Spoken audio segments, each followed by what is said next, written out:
और मल्टीपोलर कब से कब?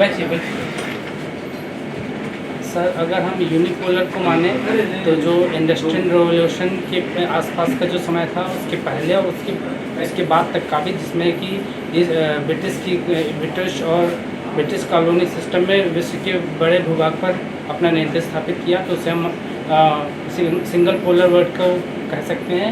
उसके पश्चात जो सेकेंड वर्ल्ड वार के बाद जो कोल्ड वार की स्थिति थी, जिसमें कि रशिया और अमेरिका को हम रख सकते हैं, वो बाइपोलर की स्थिति थी।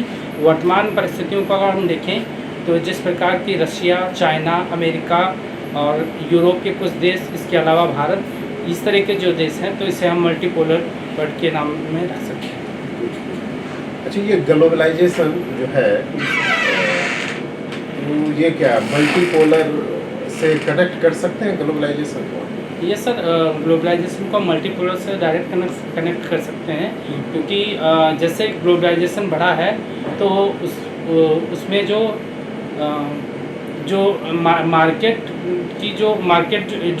मार्केट हैं वर्ल्ड के, और जो बेस्ट प्रोड्यूसिंग स्टेट हैं वर्ल्ड के, तो उन दोनों ने अपने स्थान स्थापित किया है। जैसे कि चाइना एक प्रोडक्शन हब है और इंडिया एक मार्केट हब है। तो इस प्रकार ये जो ग्लोबलाइजेशन है ये मल्टीपोलर वर्ल्ड को जन्म देता है। अच्छा, ये चाइना एक वर्ड आप यूज़ किया, चाइना में किस तरह की गवर्नमेंट है, सरकार? सर चाइना में साम्यवाद है सर। साम्यवाद है, लेकिन क्या चाइना में कैपिटलिस्ट देखा जाता है? सर चाइना की गवर्नमेंट का जो वो डेवलपमेंट का जो फार्मूला था, तो उन्होंने ये फार्मूला अपनाया कि जो विकास के कार्य होंगे उन पर टोटल कंट्रोल गवर्नमेंट का होगा, और उसी जो प्राइवेट कंपनीज होंगी उन पर जो कंट्रोल, उनका जो ऑर्गेनाइजेशन रहेगा उन पर वो गवर्नमेंट की डायरेक्शन के हिसाब से चलेंगे। तो इस तरह हम देख सकते हैं कि अच्छा, ये आर्टिकल 14 से आप क्या समझते हैं? आर्टिकल 14 अनुच्छेद 14।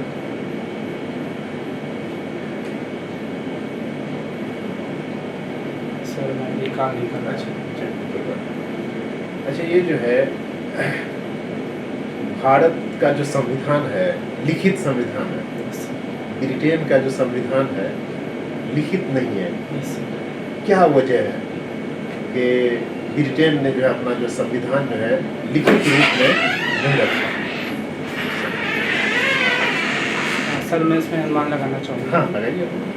सर मेरे समझ से जो ब्रिटेन में जो सिस्टम चल रहा था, तो उन्होंने जो अपने जो पार्लियामेंट के जो रूल्स बनाए उनको लिखने के बजाय उन्होंने प्रथाओं को ज़्यादा महत्व दिया, और उनकी जो एक बार प्रथा इस्टेब्लिश हो गई तो वही क्रम में चलती रही। जैसे कि वहाँ का जो प्रेसिडेंट जो अपना निर्णय देता है उसे वहाँ का पार्लियामेंट बदल देता है। प्रेसिडेंट नहीं है, और वहाँ का जो किंग है तो उसके डिसीजन को वहाँ का जो जुडिशरी है उसको कन्वर्ट कर सकता है। तो वहाँ पे जो प्रथाओं को प्रमुखता दी गई, और इसी की वजह से वहाँ का जो संविधान है वो अलिखित है। सर मिस्टर आलू, क्या आप हिंदी के साथ इंग्लिश में आंसर देने में भी कंफर्टेबल हैं या नहीं? सर मुझे लगता है मैं हिंदी में ज़्यादा अपने विचारों को व्यक्त करने में, फिर भी क्या अपने विचारों को इंग्लिश में व्यक्त कर पाएंगे आप? मैं कोशिश करूँगा। कोशिश की, क्योंकि आपको काम में भी शायद इसकी जरूरत पड़ेगी, हो सकता है। आप कोशिश कीजिए, आप मुझसे इंग्लिश में कोशिश कीजिए। आप तो देखते हैं ग्रामर की बात है, लेकिन जितनी आप कोशिश करें हिंदी इंग्लिश में जाओ कोशिश करें। Okay. You have not mentioned education in this step. So, what is your education background? So I have mentioned I have completed my graduation in computer science and engineering. Computer science and engineering. So that is BTech. Okay. So why are you shifting to EPFO after doing computer science and engineering? These are two different arenas. You must have done wonders in your area. So you are shifting to EPFO. What is the reason behind? Sir, the main reason that I found that I want to work in a environment where I can interact to a large number of people, and where I can do welfare welfare for the marginal society of marginal people of the society. That's why I am switching from computer area to PPF. Okay. So what are the different four labor codes have been recently by government? What are the different codes? So there are 4 labor codes which have to be applicable from 1st of July, but unfortunately that they have not implemented because some states have not made code regarding that. There were 4 rules. First was the wage code, second was the social security, third was the industrial relation, and the fourth was OSH code, OSW code. So do you know what will be your role in EPF when you will be selected? What will be your role? So the main role of enforcement and account officer, that if we work as enforcement, we have to go to field and check whether the code, whether the rule of government is fully applied by industries and other producing areas. And if we work as an account officer, then we have to work related to accounting of the pension and other accounts. Okay. In your hobbies, you have mentioned about gardening. So what are the different plants that you have planted recently, and what are their qualities that are important for your environment and for other purposes? Sir, last part. आप अपने हिंदी में जवाब दे सकते हैं कि आपने recently कौन से पेड़ पौधे लगाए हैं, उनकी क्या महत्ता है, क्या उसका बेनिफिट है लोगों के लिए, हेल्थ वाइज है, किसी भी तरीके से कौन कौन से पौधे लगाए हैं? सर बेसिकली मुझे किचन गार्डनिंग में इंटरेस्ट है, तो सब्जियों से रिलेटेड जो स्थानीय स्तर के जो पौधे हैं जैसे कि टमाटर, मिर्च, खीरा, ककड़ी इत्यादि, वो मैंने इस मौसम में आरोपित किए हैं। अच्छा, तो इसके बारे में कुछ और बताएंगे? सर किचन इन्हीं को क्यों चुना आपने, मतलब? सर वर्तमान में मैं जैसे देख पाता हूँ कि क्योंकि मैं पर्यावरण संबंधी मुद्दों पे काफ़ी संवेदनशील हूँ, तो वर्तमान में मैं जैसे पाता हूँ कि शहरों में जो हरियाली है वो घट रही है। हमारी सरकार भी इसके लिए शहरी वन का कॉन्सेप्ट ला रही है। तो मैं ये पाता हूँ कि अगर हम प्रत्येक घर में अपने मकानों के खाली हिस्सों में कुछ हरियाली का प्रयत्न करें तो उससे कुछ ना कुछ पर्यावरण को निश्चित ही लाभ होगा। दूसरा एक ये पॉइंट है कि हम किचन गार्डनिंग में अपने ही घर के हिस्से में हम सब्जियां उगा सकते हैं जो कि हमारे हानिकारक रसायनों से मुक्त होंगी और हमें इसके लिए कहीं बाहर भी। आपने सहजन का बारे में पढ़ा है? इससे आपने कभी उसका इस्तेमाल किया हो, उगाया हो? क्या पेड़ होते हैं, बेल होती है, क्या होता है, क्या उसके बेनिफिट्स हैं? सर सहजन एक उष्णकटिबंधीय पौधा है जो मुख्यतः उत्तर भारत में उगता है। इसकी ऊंचाई करीब 15 से 20 फीट होती है और यह एक छायादार वृक्ष होता है और इसमें मई जून के समय फल आते हैं जो कि लंबी लंबी टहनियों के रूप में होते हैं। सहजन का हमारे आयुर्वेद में बहुत महत्व है। इसके चूर्ण का इस्तेमाल हम विभिन्न लेपों इत्यादि में करते हैं। वर्तमान में जो रिसर्च हुआ उसमें ये पाया गया है जो सहजन है वो डायबिटीज़ में काफ़ी बेनिफिशियल है। पिछले सप्ताह आपने बताया कि एनवायरनमेंट के लिए उस पर आप ज़्यादा इंटरेस्ट रखते हैं। पिछले सप्ताह गवर्नमेंट ने कुछ नए नियम लाए हैं, क्या आपने अखबार में पढ़ा उनके बारे में? Sir yes, government of India ने प्लास्टिक को बैन किया है लास्ट। तो प्लास्टिक को बैन किया है? पूरी तरह प्लास्टिक को बैन कर दिया है? नहीं सर, उसमें अभी किस प्लास्टिक को बैन किया है? गवर्नमेंट ऑफ इंडिया ने सिंगल यूज़ ऑफ प्लास्टिक को बैन किया है। बस सर एक्चुअली में 2019 में ही बैन लगाया गया था, लेकिन फिर उद्योगों की रिक्वेस्ट पे इसको एक्सटेंड किया गया, लेकिन फाइनली इसको 1 जुलाई से क्लोज कर दिया गया है। इसमें सिंगल यूज़ प्लास्टिक को बैन किया गया है जिसमें कि हम नॉर्मल यूज़ में इस्तेमाल होने वाली पॉलीथीन, स्ट्रॉ और घोलने वाले चम्मच, थर्माकोल और पैकिंग में आने वाली पन्नियों को प्रतिबंधित किया गया है। और जो अन्य प्लास्टिक हैं जैसे कि हमारे चिप्स के पैकेट हैं और जो अदर पैकिंग है उसको एक्सटेंडेड प्रोड्यूसर रिस्पॉन्सिबिलिटी के अंतर्गत रखा है। और आप यूपी से हैं? Yes. यूपी में कई तरह के इश्यूज चल रहे हैं। कम्युनल वायलेंस भी पीछे न्यूज़ में आया था और उसके बाद इनकाउंटर किलिंग्स भी आई हैं। तो क्या समझते हैं, ये ज़रूरी है लॉ एंड ऑर्डर के लिए या फिर ऐसा नहीं होना चाहिए? आपके हिसाब से आपका क्या ओपिनियन है इस बारे में, या फिर यही एक तरीका बचा है? आपको क्या लगता है, क्या ये सही है तरीका स्टेट गवर्नमेंट का? आपका क्या ओपिनियन? सर मैं क्वेश्चन समझ नहीं पाया। स्टेट गवर्नमेंट में आपने पढ़ा होगा कि कम्युनल वायलेंस भी है, एनकाउंटर किलिंग्स भी हैं, लॉ एंड ऑर्डर के लिए बुलडोजर भी यूज़ किए गए हैं। तो क्या स्टेट गवर्नमेंट का ये जो स्टेप्स हैं ये सही हैं आपके हिसाब से, या इसके अलावा कुछ और किया जा सकता था, या फिर यही एक तरीका है आपके हिसाब से? इसके क्या समझते हैं? सर विगत दिनों में जो उत्तर प्रदेश में कुछ घटनाएं हुई हैं जो कि सांप्रदायिक सौहार्द के लिए खतरा थी, तो उसमें जो जांच के पश्चात जो कारण पाया गया है तो उसमें असामाजिक तत्वों का अपने व्यक्तिगत हित और उनके पीछे कुछ जो राजनीतिक तत्व हैं छोटे स्तर के, उनका राजनीतिक लाभ मुख्य कारण था। और इसके पश्चात जो इसके जांच के पश्चात जो यूपी गवर्नमेंट ने पाया कि उसमें कई सारे अराजक तत्वों का जो है उन्होंने अपने व्यक्तिगत लाभ के लिए उसको उठाया। और उसके बाद जो मतलब जो सरकार ने कड़े नियम दिए, उसमें एनकाउंटर किलिंग्स भी हैं, बुलडोजर भी हैं, क्या वो सही था या और कोई तरीका अपनाया जा सकता है आपके हिसाब से? सर जो बुलडोज़र फार्मूला है और जो इनकाउंटर किलिंग है, मेरे हिसाब से ये दोनों ही न्याय संगत नहीं है, ना ही तो कानूनी दृष्टि से और ना ही नैतिक दृष्टि से, क्योंकि भारत का संविधान हमें ये तो फिर आप क्या सलाह देंगे? अराजकता तो भी है और ये भी सही नहीं है, तो फिर कहाँ रास्ता है? सर मेरे समझ से इसका जो मध्यम मार्ग हो सकता है कि सबसे पहले जो हमें लॉ एंड ऑर्डर को और टाइट करना पड़ेगा, और जो अराजक तत्व हैं उनको पहले से चिन्हित करके उनके ऊपर पहले से ही कार्रवाई की जा सकती है। और दूसरा जो ये है कि जो एनकाउंटर और बुलडोजर वाला जो कॉन्सेप्ट है ये सही नहीं है, और इसके बजाय जो चिन्हित व्यक्ति हैं उनके कोर्ट में ले जाके समुचित कार्रवाई करना ही ज़्यादातर पसंद करते हैं। एक्ट ईस्ट पॉलिसी के बारे में जानते हैं आप? सर एक्ट ईस्ट पॉलिसी के बारे में जानते हैं? Act east policy sir act east policy sir government of India का था कि गवर्नमेंट ऑफ इंडिया की पॉलिसी थी कि पहले जो थे हम वेस्ट के जो रूल्स वेस्ट कंट्रीज़ के वो प्रेफर करते थे, लेकिन वर्तमान में हम जो ईस्ट की इकोनॉमी है जैसे चाइना है, जापान है, इनको और ज़्यादा प्रमुखता देते हैं। सच में क्या सही है बात या कुछ बदलाव करने का नहीं? सर ये थोड़ा सा एक और मैं ऑप्शन देना चाहूँगा, शायद ये पूर्वोत्तर भारत के विकास से संबंधित है। आपने अभी जो अपने सर से जो वार्तालाप हो रहे थे उसमें कहा कि आप पर्यावरण के प्रति बड़ा संवेदनशील है।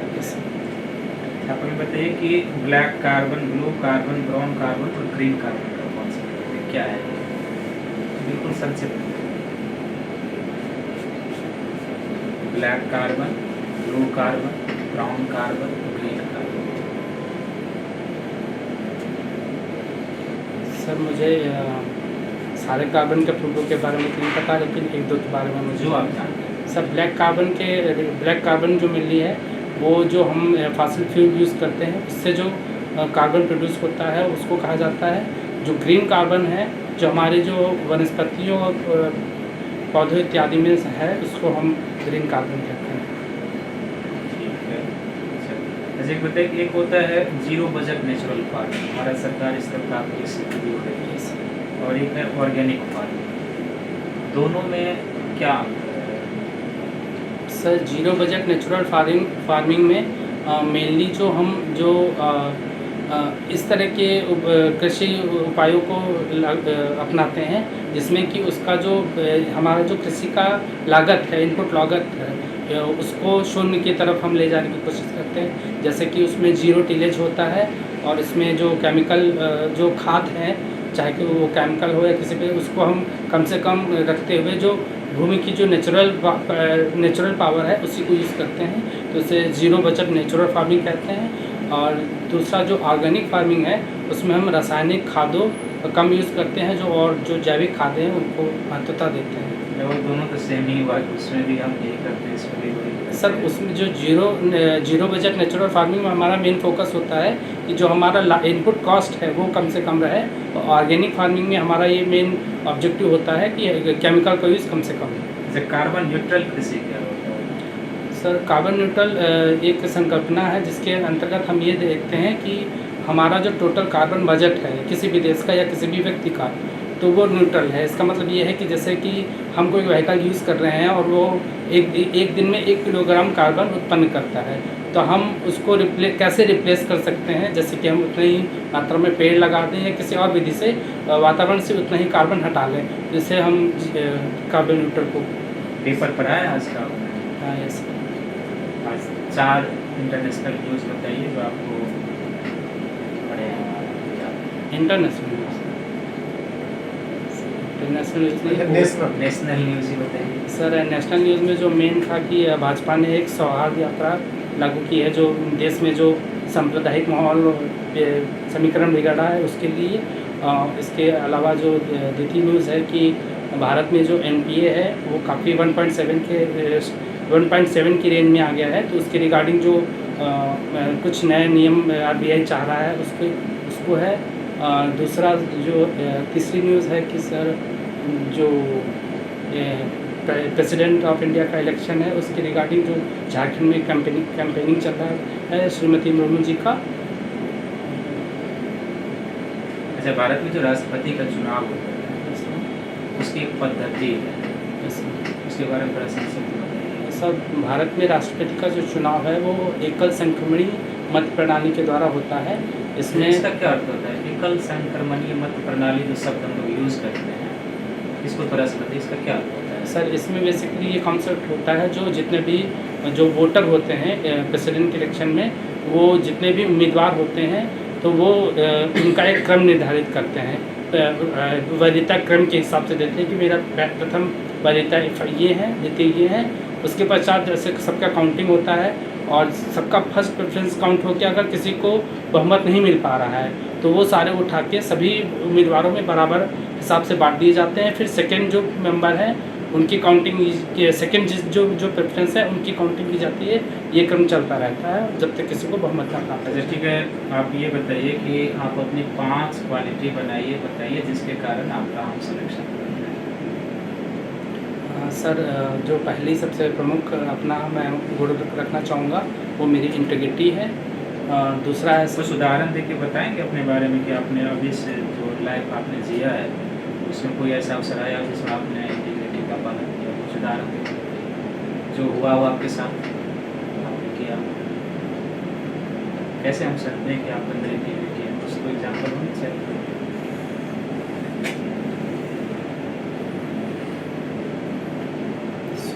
दूसरा और बताइए, आगे बढ़िए। हाँ सर, जो दूसरा गुण मैं रखना चाहूँगा वो सर मेरी सत्यनिष्ठा है। और इसके अलावा जो तीसरा गुण मैं रखना चाहूँगा वो अपने जो कार्य के प्रति जो अपनी प्रतिबद्धता है उसको रखना चाहूँगा। जो चौथा गुण मैं रखना चाहूँगा वो मुझे दूसरों को साथ में लेके चलने की जो एक तरह से कह सकते हैं लीडरशिप क्वालिटी, उसको मैं रखना चाहूँगा। अभी तक कोई लीडरशिप क्वालिटी का है आपके जीवन में? जी सर, मैंने अपने कॉलेज टाइम में किया हुआ। क्या क्या? सर, कॉलेज टाइम में बहुत सारे जो लोकल कॉलेज के जो फेस्टिवल होते हैं उनमें मैंने एक्टिव पार्टिसिपेंट किया है। मेरे अंडर में कई लोगों ने विभिन्न प्रतियोगिताओं में अच्छा प्रतिभा करके अच्छा स्थान पाया है। अच्छा, मान लीजिए आपका सिलेक्शन हो जाता है अकाउंट ऑडिट ऑफिसर जो भी इसमें पोस्ट पर, और आप जहाँ पे कार्य करने के लिए गए हैं वहाँ पर आप देखते हैं कि ऑफिस में बहुत ही अनैतिक मतलब कि भ्रष्टाचार है। आपके जो सीनियर अधिकारी हैं आपको कहते हैं कि नहीं ये जो चलता है इसको चल लें, और अब जैसे आपने कहा कि आप सत्यनिष्ठा हैं, प्रतिबद्ध भी हैं, ये आपके व्यक्तित्व की विशेषता है। ऐसे परिस्थिति में आप क्या करेंगे? आपके सीनियर अधिकारी आपको कहते हैं कि नहीं ये चल लें, इसको इसमें तो मत कुछ करो, और आपका जो व्यक्तित्व है सत्यनिष्ठा और ईमानदारी जो आपने बताई इसकी अनुमति देता नहीं है, तो क्या करेंगे? जॉब छोड़ देंगे या क्या करेंगे? सर्वप्रथम मैं सर जो हमारे जो सीनियर हैं उनको विनम्रतापूर्वक ये आग्रह करूँगा कि अगर वो मुझे किसी आपकी विनम्रता को तो मानता ही नहीं, वो आपका सीनियर है, आपसे विनम्रता से आपसे क्या मांगेगा? वो सीधा आपको कहता है कि तुम आँख मूंद लो, जो चलता है चलने तो तुम भी उसमें कुछ पार्टी ले परसेंटेज ले, ऑफर दे रहा है आपको कि कुछ तुम भी ले लो, ऐसे ब्राइट ऑफर को क्यों छोड़ना? सर, मैं उनसे यही अनुरोध करूँगा कि जो सर ये भ्रष्टाचार का जो किसी भी रूप में है वो कहीं से भी नैतिक नहीं है, और मैं उनसे ये रिक्वेस्ट करूँगा कि यह कार्य मुझसे नहीं हो पाएगा और यह कार्य मैं करने में समर्थ नहीं हूँ।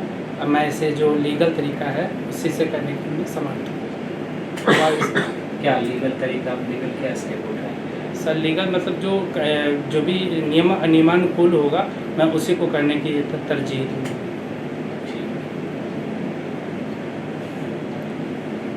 ठीक है, तो आप जा सकते हैं। थैंक यू आपका सर। इंटरव्यू हम लोग फॉर्मली समाप्त करते हैं आपका। Thank you sir.